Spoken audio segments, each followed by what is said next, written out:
ఆయన దిక్కులేని దరిద్రుల ప్రార్థన నిరాకరించక అని చెప్పేసి లేఖనాల ద్వారా దేవుడు మాట్లాడుచున్నాడండి. చూడండి, నువ్వు దిక్కు లేక ఒంటరి దానివై మరి బాధపడుతూ ప్రార్థన చేస్తుంటే దేవుడు ఏం చేస్తాడంటే ఆ ప్రార్థన త్రోసివేయనని చెప్తున్నాడండి. నీకెవరు సహకరించక ఒంటరి జీవితం నువ్వు జీవిస్తున్న వేళలా దేవుడు ఏమంటున్నాడు తెలుసా? నేను ఆదరణకర్తగా నీకు నిలబడి నిన్ను ఆదరిస్తానని చెప్పేసి దేవుడు చెప్తున్నాడండి.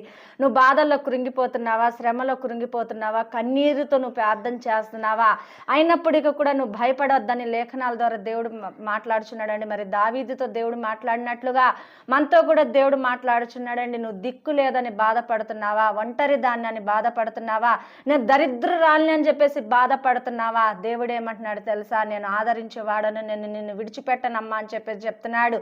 నీకు తండ్రిగా ఆయన నిలబడతానని చెప్తున్నాడండి. ఎంతో కన్నీరు కాచి నీ గుండె పగిలినట్లు నువ్వు వేడుస్తున్నావా, దేవుడు చెప్తున్నాడు నేను నిన్ను ధైర్యపరుస్తున్నాను, నిన్ను నేను లేవనెత్తుతున్నాను, నిన్ను నేను బలపరుస్తున్నాను అంటున్నాడు.